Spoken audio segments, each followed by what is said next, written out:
Hi and happy Lughnasadh to everyone. I'm Jen and I am an astrologer and an eclectic cosmic witch.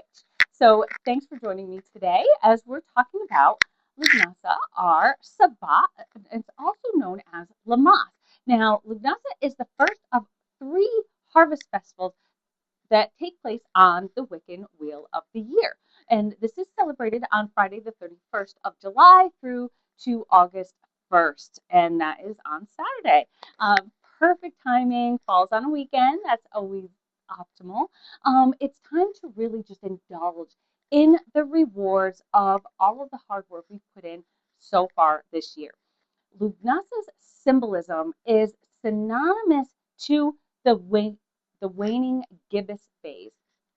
So it's waning down after that full moon phase. And it's a time to reflect upon just who we are, where we are, and the journey that we had getting here along the way. And to not dwell on the failures, but to learn from the failures and take pride in the work that we've put in and really just show gratitude for the successes and the bounty that we've achieved because of all of our hard work. Lughnasadh this year, it aligns with Saturn moving retrograde, and that started on July 26th. So this past Sunday, and Saturn is now in the sign of Aries. So Saturn is the planet of discipline and responsibility, work and karma. And during this retrograde phase, we take a pause. So it's time to just pause and reflect. And how have we handled our responsibilities and the commitments that we've had? Will we be faced to really take accountability for, and face those hard karmic lessons for being lackadaisical, not putting our all into it, and just that deadly sin of sloth that a lot of us are guilty of really doing. So we not sometimes don't put our all into our work. Or are you going to be taking comfort in knowing that you put your best effort forward and just taking pride in your work. So as a harvest festival, it is it's the work that you put in, and that could be, you know, if a far, as far as an agricultural Sabbat. It's the work you've put in as far as farming, gardening, and even foraging can count as that. So you'll be able to just nourish your own body, to share the abundance with others and with friends, family, and also prepare yourself for the winter. So we're halfway through. Now we're getting ready for what comes next. So you can use the abundance that you gained for canning, jarring, drying the herbs that you've picked, and or even pickling things. Um, that's if you are kind of like that green, if you go with it in an agricultural standpoint. But it also is very symbolic as well. And I really like to look at these sabbats in more of a symbolic type of way. So because I know nowadays a lot of people aren't growing their own food. You can just go to the store and buy all your needs, go to farmers markets to get everything. Um, but there is something I have to say that's very satisfying to growing your own food. And I swear it just tastes better. Now, here's an example of some abundance. So, we have lots of tomatoes that are getting ready for picking. I mean, not tons, but enough for a salad every night. We got all sorts of tomatoes coming in. I know that there's cucumbers down here. If I could find some, there's a couple peeking out. There's one. There's one. So, if we do have enough, I'd love to share it with others. So, baking the first bread from the freshly harvested grain and wheat is the Lughnasadh tradition. So, make it with intention. Each ingredient really serves a purpose, and each need of the dough, as you knead that dough, you're imagining and manifesting your aspirations for the future and what you want to do moving forward. So I first make a little salt circle. So if you're working on a countertop, make a salt circle around your prep space, and that really connects the physical world with that mystical world around it. I made a braided bread, and that braid symbolizes strength. So holding together, almost doubled up, so showing strength.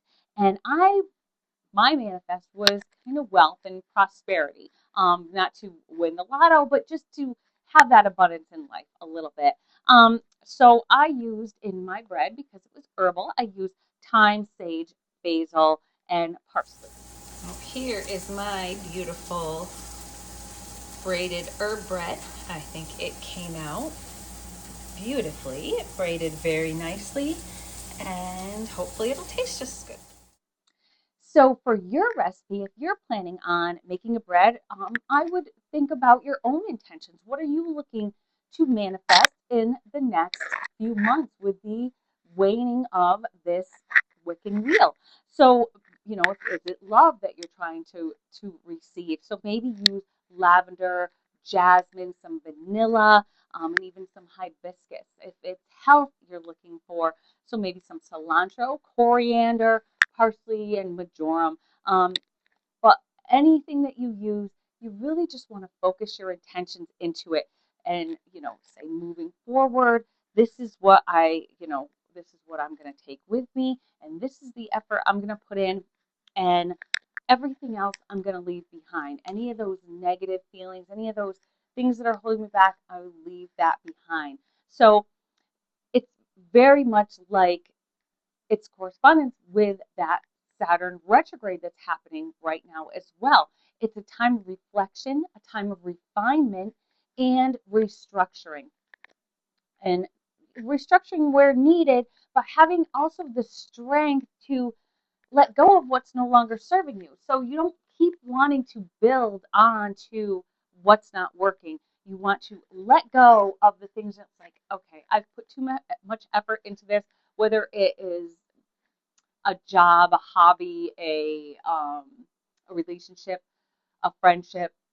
I've put too much effort into this, so it's not serving me anymore. It's not getting any better, so I'm just going to leave it alone. So just like with this waning gibbous phase that the Sabbat is symbolic of, it loses light. And we're also seeing that beginning with the shorter days. I get up in the morning, it's a little bit darker every morning. So each dawn comes a little bit later, and each sunset comes a little bit earlier. So here in New England, August is normally very hot and humid, and we're coming up on the dog days of summer. So, but the fields, though, they are growing and flourishing. They're lush with abundance. The wheat and the corn is now taller than us. It towers over me. I have fields right across from my work. I try and go out and take walks every day, and they just, they were just tiny, tiny, and they just have blown up in size. So corn dollies are really popular to make during this time, from the husks of the corn and the leaves of the corn that you pull down. And that is another Lughnasadh tradition. So I'm not going to show you how to do that here, but I did do that on last year's video, which I'll link above, and I'll also link to the end, that has a lot of fun traditions and rituals that you can do. So we also look forward to what's to come. And that is, we know that we're coming up on shorter days, colder weather, and it's time to prepare. And fall is on the horizon. So what comes after fall is winter. So we know it's time to start preparing for what's coming up. We are halfway through the year, and our wheel just continues to turn. And we are now closer to the end than we are to the beginning.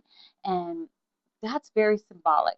So that's kind of where I'm going with everything here with this symbolism. So the Wiccan wheel is a yearly a yearly cycle. So if you look at it that way, kind of like the moon phases, and that's why you can akin all of the sabbats with a moon phase. So each sabbat reflecting the symbolism of the moon phase that they correspond with, beginning with Yule and that coming of the sun. So when we reach this waning gibbous phase, we look to the future, because we're already been through half. We've already lived half of it. And while taking, with us the lessons that we've learned from the past, what we want to move forward with, and what's really serving us moving forward. And again, this is a time of reflection, a time of just, you know, thinking questions like, am I satisfied with all I've accomplished this year? You're halfway through the year. Is there anything more that you could have done? Any more effort that you could have put in? Is this where I see myself next year at this time? I think that's really a big one. Like, are you satisfied with where you are, or do you want to try and achieve more? Do you want to continue growing, or are you kind of complacent and happy with where you are? If not, how do I get there?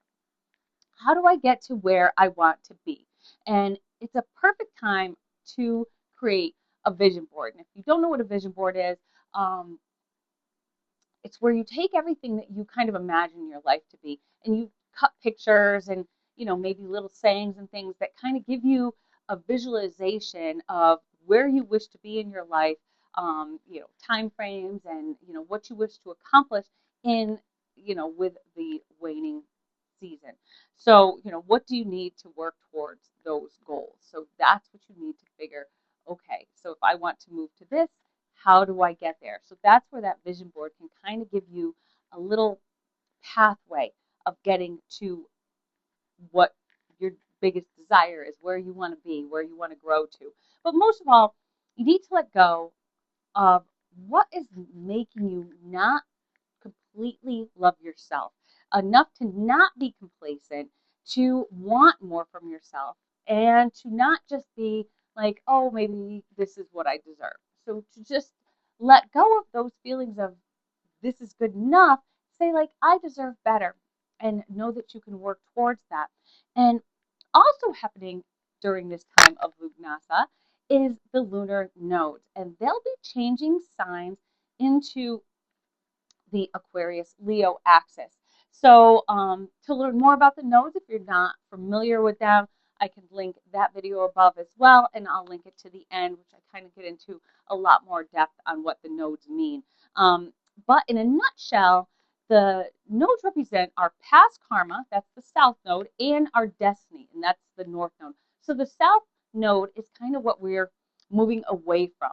And the north node is that encouraging us to move away from the old and towards, you know, where we want to be, where we are destined to go in this life. And um, in the birth chart, you can pull up your birth chart and see what areas of life you need to focus on moving forward and kind of release a little bit. It encourages us to move away from those old wounds, those old bad habits that we have that are holding us back in order to achieve our destiny. We have to release that, find that pure love for ourselves, and move forward.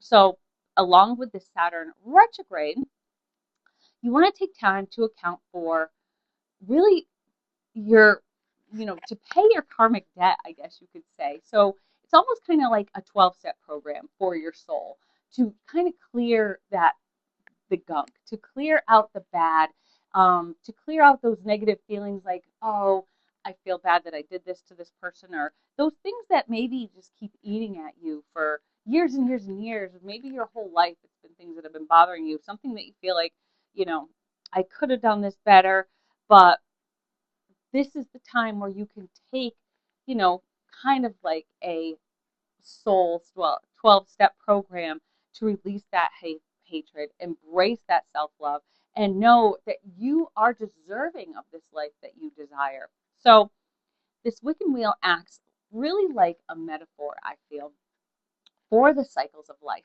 And, so you can check in monthly, and that's with the moon phases. So you see how your month is going, and, how the moon waxes up and then wanes back down, and how things are building, and then how you're taking from what you've learned and then moving forward and bringing them to the next chapter where it starts all over again with the new phase. So also yearly, we do the same thing with the Sabbats, where we grow throughout the waxing season and then wane down So now we're in the waning down season where we're coming, and then we have Mabon coming up, which is that quarter, and then we have Samhain, which is um, the waning crescent, and then we have the new phase after that. So to everything, there is a season, and this is from the Eclesiastes 3 -1 in the Bible. To everything there is a season and a time to every purpose under heaven. And I think that says a lot because it is like a wheel. So it's as above and so below. And, life just unfolds like a rolling wheel. So it has its ups and has its downs. And it goes up and down. And we gain and then we lose a little bit, but then we gain again. So I am, if you look at it in the form of a life phase, I am in my Lughnasadh phase cycle of my life. So I bow to the fate of the life that I have led. So that means that I give in to, okay, this is what I'm fated for because of the effort I put in. If I worked a little bit harder, I could have a little bit more. But in some ways, I have worked hard. So I do have a lot in my life. So I'm 54, and yes, closer to the end than I am to the beginning. So we're at that waning down. So now it's time that I bow down to the fate of the life I led. And it can feel like a critical time where you don't want that. When you look back and you ask, like, is this really the life that I envisioned for myself? And at this point in my life, is it too late? So, you have a career. By the time you're my age, a lot of people have careers that they've been in for a long amount of time. I know I have. Is it the career that you've always wanted? Are you willing to just give it up? Have I wasted precious years that I will never get back? These are the questions that you do start asking yourself when you get to be my age, and things like, oh, if only I did this when I was younger, if only I did this when I was younger. So this is a lot also where the term midlife crisis comes from. So do you spend your life savings on a fancy sports car? Do you get divorced thinking I need someone younger that's going to make me feel young, younger, hotter, and I'm going to feel better about myself then? Or do you choose to stay the same path that you're on and keep building upon that faith, taking with you the lessons that you've learned in the first half of your life and move forward? Are you going to stay at the same career that you're in, even if you might not be super happy there, if you're not super fulfilled, uh, until you retire? Is that where you're going to continue going? If that is where you continue going, what can you do to fulfill your life? If you say, okay, this is my choice and I'm going to stay with this, how do you fulfill your life? So for me, I love doing this. I love learning astrology. I love learning all these occult sciences. I'm just starting to really get into numerology as well. So I love learning new things, even though, I do a career that's kind of, everyone does it. I do accounting and for a business, and it's not the super most fulfilling things. It's a nice job. I work with great people, and but to really feel fulfilled, you want to do those passions that you have to feed into your passions so that you can, make your life feel a little bit more fulfilled. So instead of feeling like you wasted your life away, um, so are or are you gonna just leave everything behind, like I said, and start anew? Me and my husband talk all the time about how much we love out west, and that's where just our hearts just call us to. So instead of jumping and leaving our families and everything, we're going to stay here and just travel out there a lot. And it is tempting to give up everything and just to want, maybe if I had the guts to do it. But then we think about how much we've built here, the great lives that we have, the children that we have, our grandchild, our parents, the home that we've created for ourselves. And we think, it's not always better on the other side, but we can still fulfill those passions doing the things that we love, like traveling and learning new things. So, um, so I know this has been a little bit more than, more insightful than your normal Lughnasadh Sabbat video that kind of just tells you, the spells and rituals that you can use and do. but I can, like I said, I linked that video for my last year's video, so you can watch that. Use the same ideas there. But I will end here. I wanted to end with a video of my bonfire that I'm going to have, which I'm actually going to let go of a lot of the foraging that I did that's been drying, and I just haven't used it yet. I could get new. So I'm just going to go ahead and burn that. That's giving that back to the earth and, kind of putting it back to the land.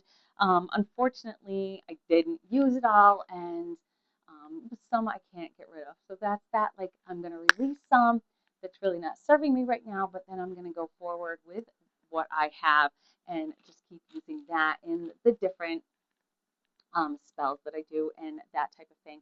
So to me, the Wheel of the Year just really emphasizes every point in life.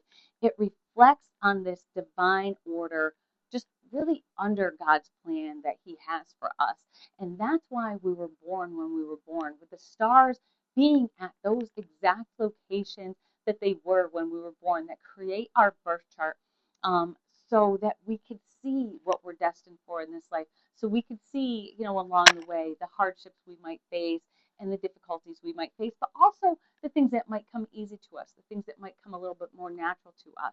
So it's all in God's plan. He created all of this for us, whether you believe in, a spiritual God, a group of gods, or whatever.